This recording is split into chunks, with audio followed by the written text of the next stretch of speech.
आपको बता दें उत्तर प्रदेश के जाने माने प्रसिद्ध बौद्ध भिक्षु भंते विनाचार्य जो आज करीब 2 महीने से वो जेल में हैं। बौद्ध गया पुलिस प्रशासन ने उनको जेल में कैद कर रखा है और सवाल यह उठता है जो बौद्ध भिक्षु बौद्धों की विरासत को बचाने के लिए। नमो बुद्धाय, जय भीम। आप देख रहे हैं द बुद्धिस्ट टाइम्स टीवी। मैं धीरेन्द्र कुमार। हम बौद्ध गया मुक्ति आंदोलन को लेकर के बात करने वाले हैं। लोगों में एक सवाल है कि बौद्ध गया मुक्ति आंदोलन की उस रात जब बौद्ध गया में बुद्ध पूर्णिमा मनाई जा रही थी, क्या कुछ हुआ? आखिर कैसे भंते विनाचार्य जेल चले गए? किसकी साजिश थी? क्या आरोप थे? क्या भंते विनाचार्य एक अपराधी थे या फिर उन्हें साजिशन फंसाया गया? क्या भंते विनाचार्य हिंसा भड़काने का काम कर रहे थे? इन सभी पर हम बात करेंगे आज के इस खास वीडियो में। तो सबसे पहले आपका स्वागत है। बहुत बहुत धन्यवाद जी, अपना परिचय बताइए। मेरा नाम RS प्रबुद्ध है, डिस्ट्रिक्ट सीतापुर से। जी, बौद्ध गया विवाद ये कोई विवाद नया नहीं है। पिछले 150 सालों से ये विवाद चल रहा है जिसकी मांग बौद्ध समाज कर रहा है। पूरा देश, पूरी दुनिया का बौद्ध समाज ये चाहता है कि बौद्ध गया महाविहार जो है वो बौद्धों को पूर्ण रूप से सौंप दिया जाए। BT एक्ट 1949 को निरस्त कर दिया जाए, जो एक्ट आज़ादी से पहले 1949 में बना था, यानी संविधान लागू होने से पहले बना था। और संविधान ये कहता है कि संविधान लागू होने के बाद में जितने भी पुराने एक्ट बने थे वो सब निराधार किए जाएंगे, शून्य हो जाते हैं। लेकिन आखिरकार क्या वजह रही कि उसके बावजूद भी आज भी BT एक्ट 1949 लागू है? तो इस पूरे मामले पर क्या सोचते हैं आप? क्या कहना है? हमारा कहना ये है कि जो महाबोधि महाविहार जो है ये तथागत बुद्ध का ज्ञान केंद्र है। तथागत बुद्ध ने महाबोधि महाविहार जहाँ पर है जी, वहाँ पर उन्होंने ज्ञान प्राप्त किया था और इसके बाद उसी जगह को महान अशोक सम्राट ने बौद्ध मंदिर के रूप में वहाँ पर वो स्थान बनवाया। और इसके बाद पूरे देश विदेश के लोग वहाँ बुद्ध स्थल को देखने के लिए जाने लगे। वहाँ पर देखा कि कुछ समय से शिवलिंग स्थापित हो गए हैं, लेकिन लोगों ने विचार किया आखिर कितना किसी की साजिश होगी। नागपुर के दलाई लामा जी ने, भंते सुरेश सताई जी ने 1995 में जब आंदोलन किया, आंदोलन पूरे देश में बड़ा तेज हुआ और सरकार ने जब जाना कि आंदोलन महाबोधि महाविहार को मुक्त कराने के लिए बड़ा तेज हो रहा है जी, तो भंते नागार्जुन सुरेश सताई को अल्पसंख्यक आयोग का सदस्य बना दिया गया। आंदोलन वहीं से ठप हो गया। फिर इसके बाद वही परिसर में शिवलिंग स्थापित रहे। लोगों ने इस पर सवाल किया कि भाई हमारे महाबोधि महाविहार परिसर में ये शिवलिंग स्थापित क्यों है? तो उन लोगों ने कहा कि यहाँ हम लोगों को भी जगह दी गई है, इसलिए हमने स्थापित किया है। ये आंदोलन तेज हुआ आंदोलन में यहाँ पर हम कहना चाहेंगे, जब बौद्ध गया बिहार बुद्ध स्थली है तो वहाँ पर ब्राह्मणों की क्या ज़रूरत और ब्राह्मणवादी हिंदू देवी देवताओं की क्या आवश्यकता, तो कैसे हिंदूवादी देवी देवता वहाँ पर स्थापित हो गए?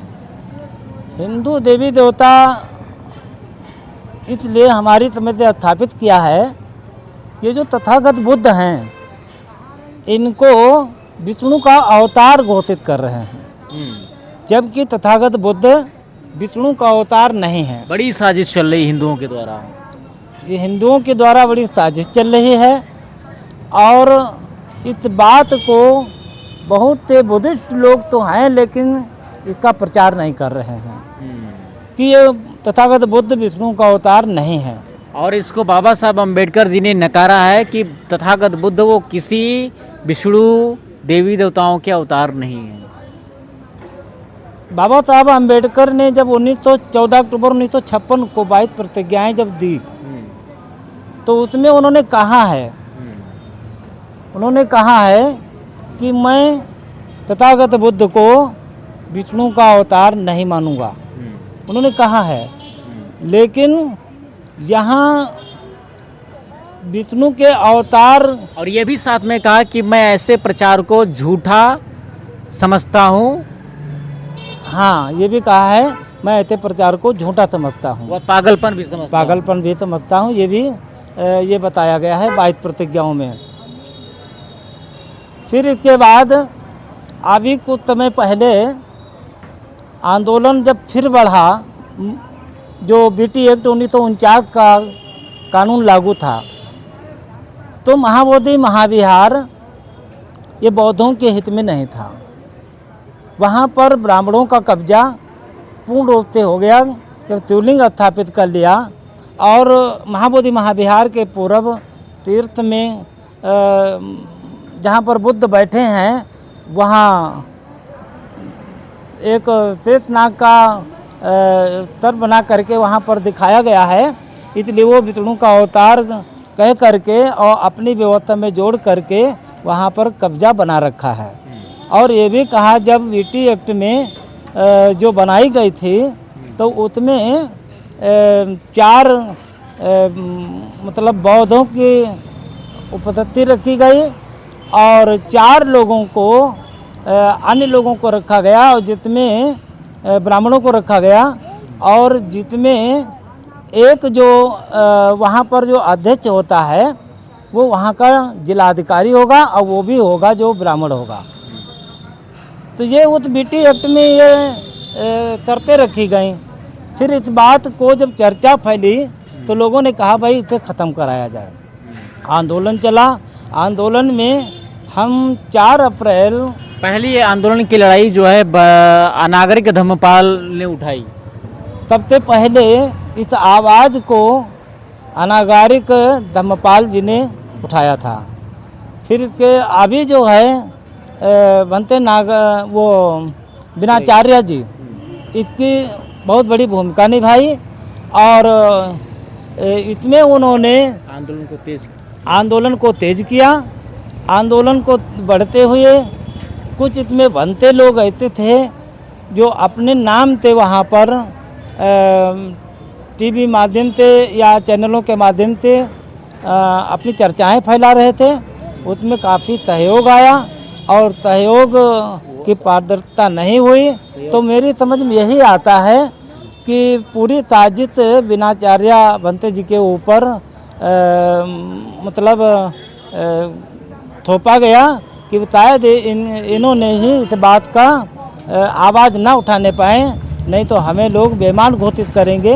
इसलिए लोगों को लगा करके और उनके ऊपर एफआईआर दर्ज कराई गई और भंते जी को गिरफ्तार कराया गया ताकि मुक्ति आंदोलन में हम आगे बढ़ सकें और जो इसका कलेक्शन आया हुआ है ये इसका पोल ना खोलने पाए। लेकिन एक तरफ ये भी कहा जा रहा है कि बुद्ध पूर्णिमा की रात को जो हुआ, जय श्री राम के नारे लगाए गए बुद्ध स्थली पर, फिर वहाँ पर जो है लाठी डंडे लेकर के पर्यटकों को ऊपर हमला किया गया, भंते लोगों पर हमला किया, बनते विनाचार्य जी को मारने की भी नीयत से लोग आए हुए थे। इसका विरोध जब बनते जी ने किया तो कहीं न कहीं बनते विनाचार्य जी को ही एक साजिशन जातिवादियों के द्वारा, मनुवादियों के द्वारा व शासनिक मिलीभगत से, प्रशासनिक मिलीभगत से, पुलिस प्रशासन की मिलीभगत से बनते विनाचार्य के ऊपर एफआईआर लगा करके उनको अरेस्ट किया गया। जी क्या यह सही है? हाँ, ये सही है, ये सही है। और विनाचार्य जी को दोषी ठहराते हुए इन्हें जेल भेजा गया है, ये गलत है। और पूरा बहुजन समाज बनते विनाचार्य जी के समर्थन में है। और हम सीतापुर से जब 4 अप्रैल को यहाँ से पूरी बस लेके गए थे तो बनते विनाचार्य जी की अगुवाई में गए थे। इसके बाद हम लोगों को जब जानकारी हुई तो हम लोगों ने इसकी आवाज़ उठाया कि बनते विनाचार्य जी जेल चले गए हैं और उनके छुड़ाने के लिए सभी लोग आंदोलन में भागीदारी लें और उनको छुड़ाया जाए। अभी हमें जानकारी मिली है कि बनते विनाचार्य जी जेल से छूटने वाले हैं और कोशिश जारी है समाज की के लोगों के द्वारा, बनते जी के समर्थकों के द्वारा। हाँ, कोशिश जारी है। और अभी विनाचार्य बनते जी जब आ जाएंगे, शायद 29 जुलाई को सुप्रीम कोर्ट में सुनवाई होनी है। इसके पहले 20 जुलाई तक बनते जी आ जाएंगे। तो 29 जुलाई में जो सुप्रीम कोर्ट में सुनवाई है वो महाबोधि महाविहार बौद्धों के हित में ये फैसला आने वाला है, जिसके लिए हम बहुजनों में बहुत खुशी की लहर आएगी और जगह जगह लोग इसके महाबोधि महाविहार मुक्त के होने पर सभी लोग खुशियाँ जाहिर करेंगे। और फिर यहाँ से हम लोग अक्टूबर में वहाँ बनते विनाचार्य जी को और वहाँ महाबोधि महाविहार को सब लोग मिलने के लिए जाएंगे और ये हम लोगों की तैयारी चल रही है। आपको बता दें, बनते विनाचार्य जी के बारे में अपडेट लगातार द बुद्धिस्ट टाइम्स टीवी को मिल रही है। लगभग बनते विनाचार्य जी 20 जुलाई को वो जेल से रिहा होने वाले हैं और जेल से रिहा होते ही वो बड़ी प्रेस कॉन्फ्रेंस करेंगे और साथ ही साथ एक बड़े कार्यक्रम को वो संबोधित भी करेंगे। पूरी जानकारी द बुद्धिस्ट टाइम्स टीवी के माध्यम से आगे मिलेगी कि वो कार्यक्रम कहाँ होगा, कैसे होगा और कब होगा। आज की इस खास कवरेज पर कि क्या है प्रतिक्रिया, हमें कमेंट सेक्शन में ज़रूर बताएं। देखते रहिए द बुद्धिस्ट टाइम्स टीवी। नमस्कार, नमो बुद्धाय, जय भीम, धन्यवाद।